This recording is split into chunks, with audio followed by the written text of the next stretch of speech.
Bonjour à tous, j'espère que vous allez bien. Aujourd'hui, on va voir comment mettre en place un système de vente d'abonnement efficace pour votre club de fitness.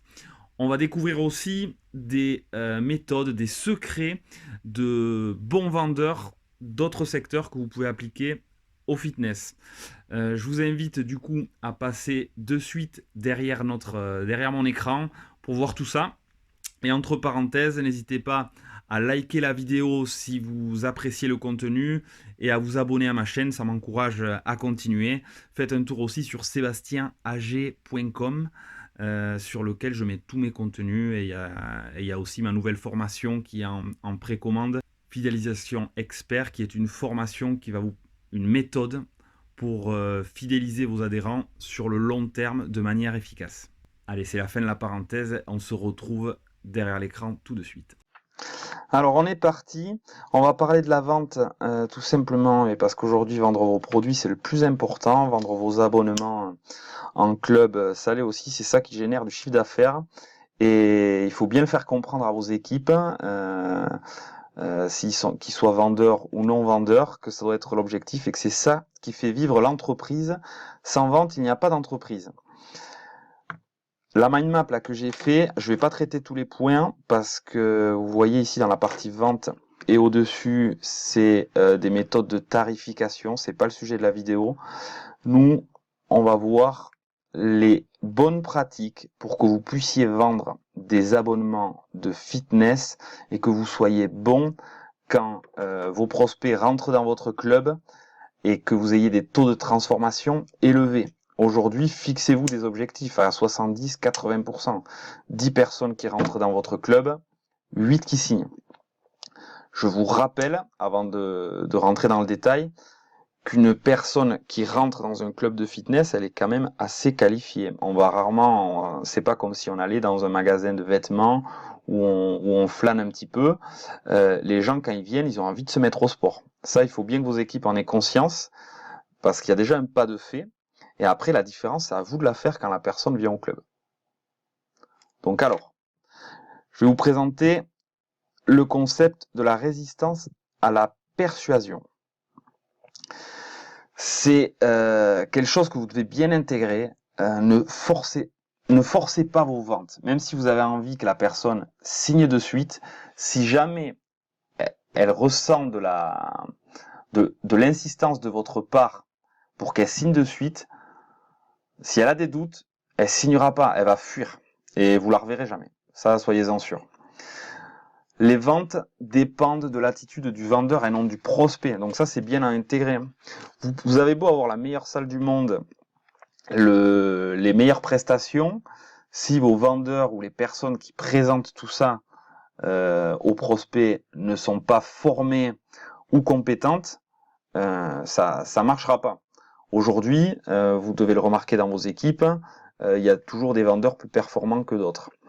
Donc voilà, il est très important de former vos équipes en continu, pas une fois dans l'année. Il faut être derrière, il faut faire des points réguliers pour traiter les objections et que tout le monde soit armé avec les bons outils pour réussir vos ventes d'abonnement. Donc plus la vente est forcée, plus l'acheteur va résister. Aujourd'hui, il y a des signaux qui sont très négatifs parce que c'est un peu dans la psychologie humaine.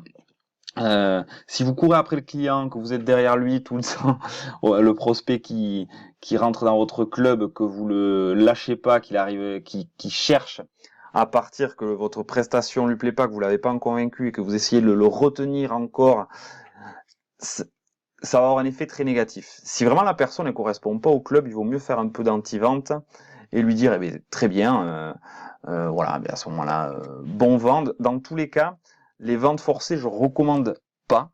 Il y a des techniques pour faire vendre, mais trop forcer quelqu'un que vous n'avez pas réussi à convaincre, c'est pas bon parce qu'admettons, vous réussissez à le faire signer, cette personne, elle sera rapidement frustrée et mécontente et peut générer du mécontentement une fois inscrit, créer du mauvais bouche à oreille. Surtout, voilà, vos prospects, faut en signer le maximum, mais le maximum de bons prospects. Évitez du coup les personnes trop réfractaires, quitte à les laisser filer. On va voir après comment qualifier un prospect quand il rentre au club.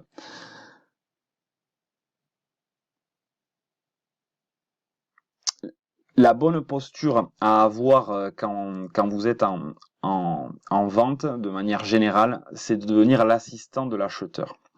Donc par rapport au fitness, quand le prospect rentre, vous vous présentez, vous faites visiter votre club, vous cherchez à connaître ses besoins, ses objectifs, et vraiment vous le conseillez de manière honnête, et vous lui montrez en quoi votre club, il va lui permettre d'atteindre ses objectifs. Là, quand vous vous positionnez en conseiller, la perception du prospect sera totalement différente. Et c'est vraiment cette position-là que vous devez adopter. Autre concept super important, c'est la réciprocité. Quand on fait un don, c'est jamais gratuit, on va dire au moins psychologiquement. Parce que la personne qui reçoit, la majorité des personnes qui reçoivent un don, elles se sentent un peu liées, redevables envers le donneur. C'est pour ça que j'ai pris cet exemple, les vendeurs de voitures, quand vous allez rentrer chez eux dans la concession, ils vont vous offrir un café, ils vont vous mettre bien, jus d'orange, qu'est-ce que vous voulez, tout va bien, vous êtes bien installé. Et tout ce processus-là vous euh, permet au prospect d'être très ouvert à la vente, pas fermé. Et du coup, il se sent presque redevable. Alors, la personne, elle va peut-être acheter une voiture et elle a été mise en condition à cause d'un simple café. Le café, ça coûte rien au concessionnaire, mais ça l'a mis dans de bonnes dispositions au prospect et le prospect va potentiellement acheter la voiture. S'il n'y a pas tout ça avant, vous réduisez vos chances de vente. Dans un club de fitness, c'est pareil. Les gens, vous les faites visiter, faut de la bonne humeur, prenez le temps, asseyez-les, discutez avec eux de leur objectif. Et s'il n'y a pas tout ça, que vous parlez prix de suite, que vous expliquez vos prestations et qu'il faut signer, c'est comme ça, très vite, la personne, elle sera pas prête et vous allez perdre un nombre conséquent de ventes. Là, ça, je l'ai mis en rouge. Notez-le, faire preuve de générosité est une des meilleures stratégies de vente parce que sur le long terme, vous allez augmenter l'intérêt des gens. Il y aura vous allez avoir beaucoup d'ambassadeurs, de gens qui vont parler de vous en bien. La réputation va augmenter.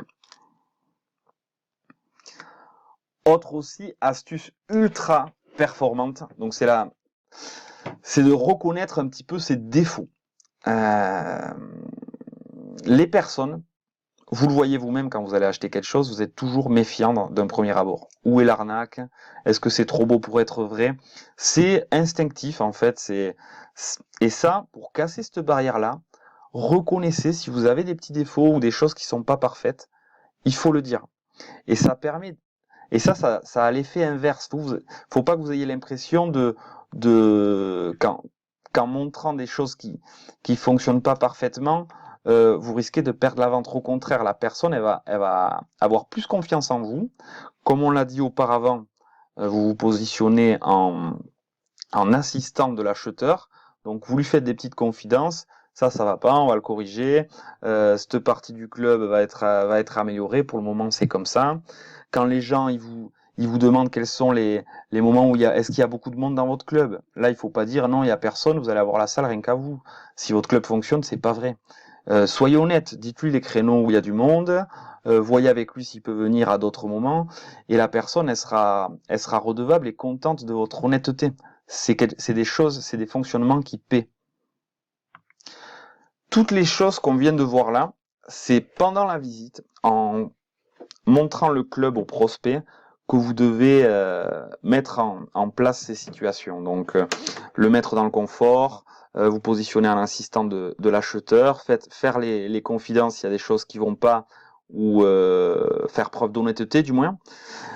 Et après, vous présentez vos offres en fonction des besoins du client, en accentuant les aspects qui intéressent le client. Pas besoin de tout présenter si y a des choses qui l'intéressent pas. Si la personne, elle en a rien à faire des cours collectifs, qu'elle veut voir que la partie muscu, vous accentuez là-dessus et vous le persuadez que votre salle, elle va lui permettre d'atteindre ses objectifs. Donc ça c'est le vendeur. Et ensuite, Le sujet le plus important, sur lequel vous devez bien préparer vos équipes et vous être prêt. Si vous n'êtes pas prêt, eh bien, il y a un travail à faire derrière primordial. C'est le traitement des objections, donc les barrières à l'achat, comme c'est écrit là. Parce que dans le jargon de la vente, on dit quoi? On dit que la vente commence quand le prospect dit non. Donc ça veut dire quoi?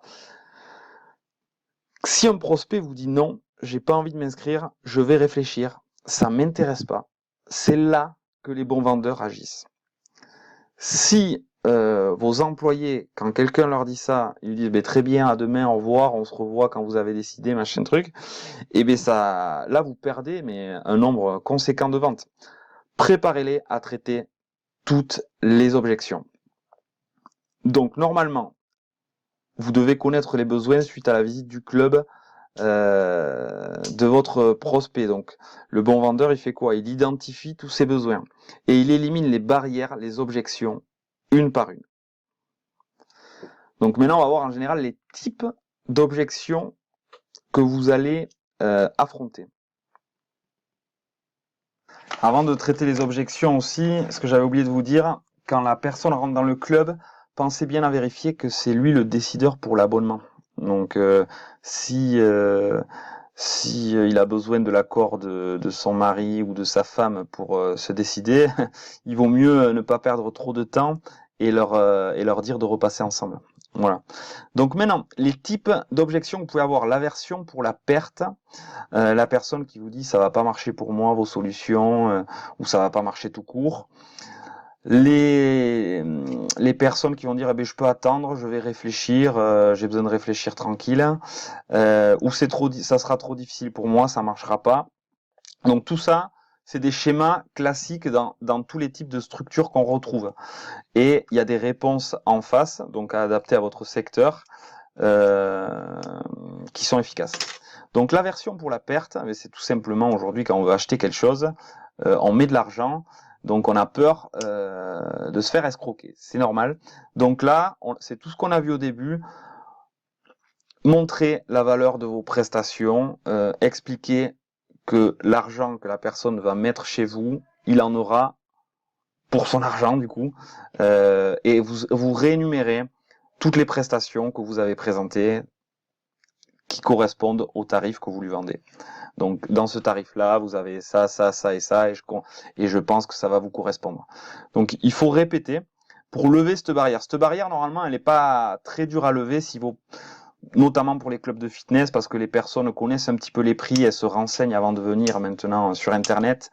Donc s'il est rassuré sur la valeur de vos prestations par l'argumentaire que vous avez fait auparavant, aujourd'hui on la trouve quand même de moins en moins cette aversion. Enfin, elle est vite éliminée.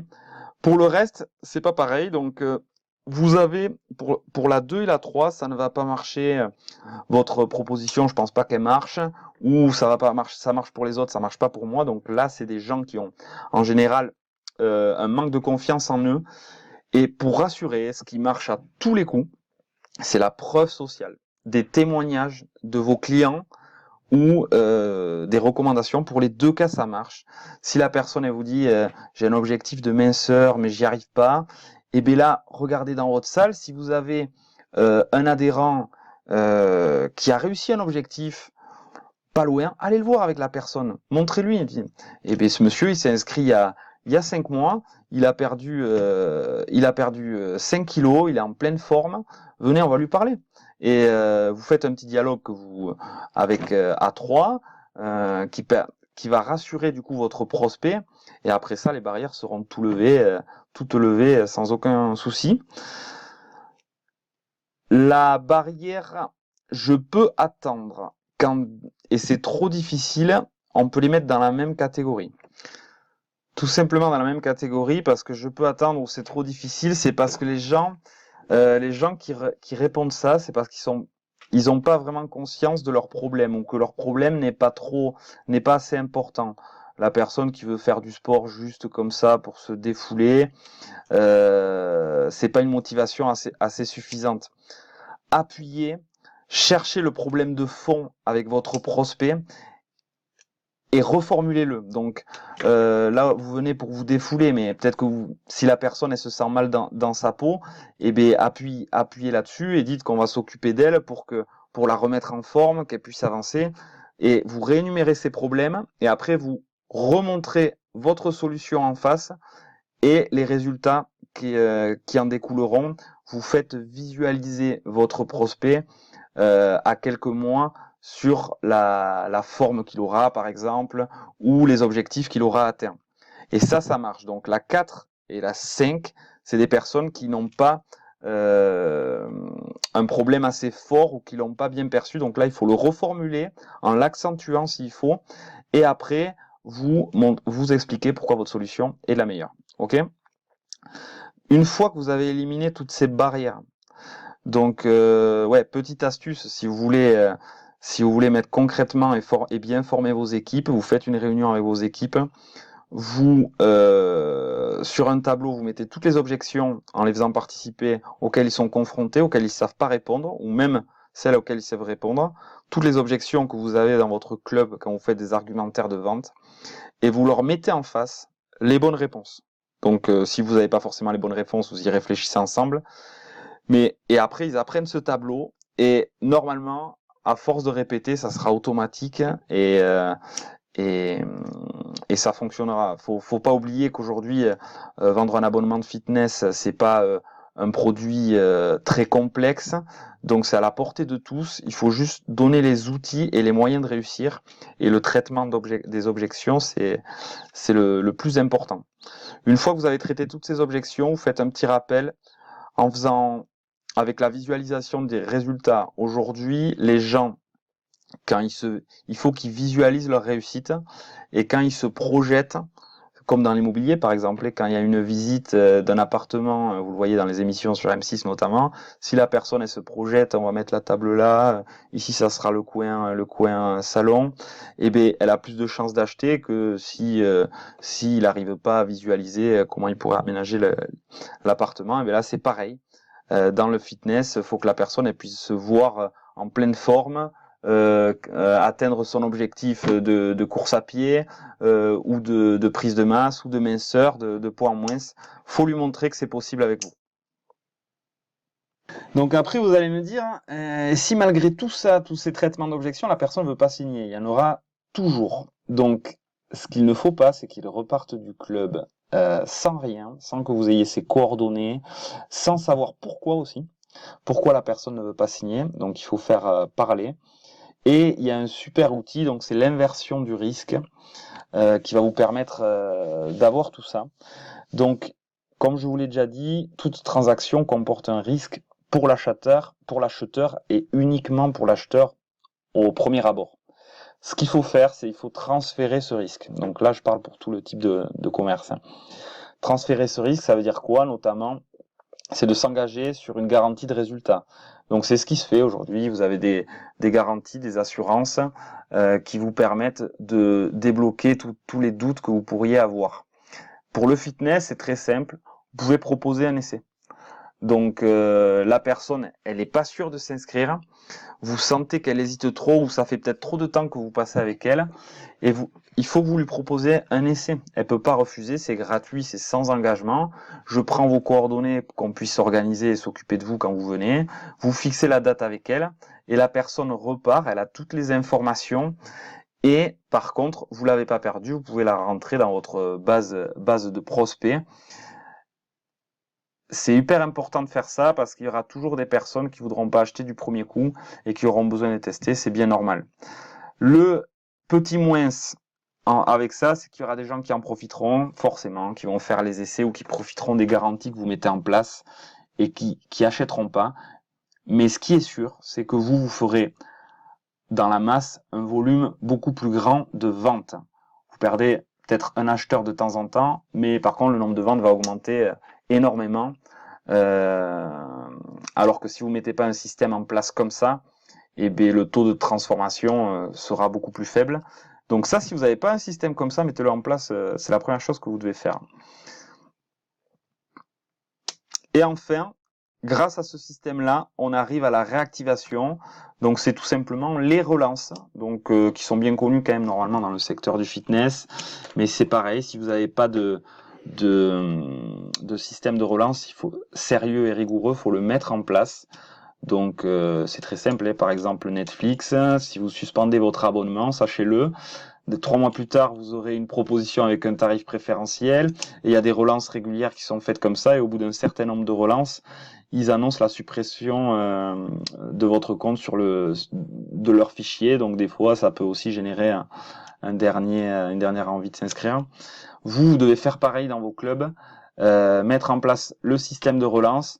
Les prospects qui sont venus, qui ont profité de leur séance d'essai, qui n'ont pas signé, eh bien, faut les appeler. Et au moins, si vraiment ils veulent pas s'inscrire, comprendre pourquoi. S'ils partent chez un concurrent, pourquoi ils ont préféré le concurrent. Si finalement ils veulent pas se mettre au sport, pourquoi. Là, vous avez des chances de les reconquérir. Et, euh, et voilà. Et pour finir, le coût d'acquisition d'un nouveau prospect sera toujours plus élevé qu'une relance. Allez chercher des nouveaux prospects qui doivent venir dans votre club. Vous avez des coûts de communication, flyers, radio, digital, qui peuvent être très importants, alors qu'une relance mail, téléphonique bien sûr, c'est ce qui marche le mieux. Ça vous coûte rien, juste un peu de temps de votre équipe ou de vous, et ça, c'est vraiment payant. Et bien sûr, dans l'ordre des supports, le mail c'est le moins efficace. Après, vous avez le SMS et l'appel, c'est super parce que c'est personnalisé et vous avez le temps de consacrer du temps à votre prospect. J'espère que tout ce qu'on a vu va vous servir. C'est fini. La vidéo, voilà, va faire sa vingtaine de minutes. Ça suffit. Donc surtout, la conclusion de tout ça, c'est de passer à l'action. Si tout ce que je vous ai raconté, vous le connaissiez, eh c'est super. Si par contre, les objections, les systèmes de relance, la formation de vos équipes, tout ça, c'est pas fait, mettez-le en place au plus tôt. J'espère que cette vidéo vous a plu, qu'elle vous a apporté de quoi améliorer votre club. Si vous avez aimé, pensez à vous abonner à la chaîne, ça m'encourage à continuer. Et faites un tour sur sebastienag.com, il y a plein d'autres contenus intéressants sur tous les aspects de gestion d'un club de fitness. Passez une bonne journée et à bientôt.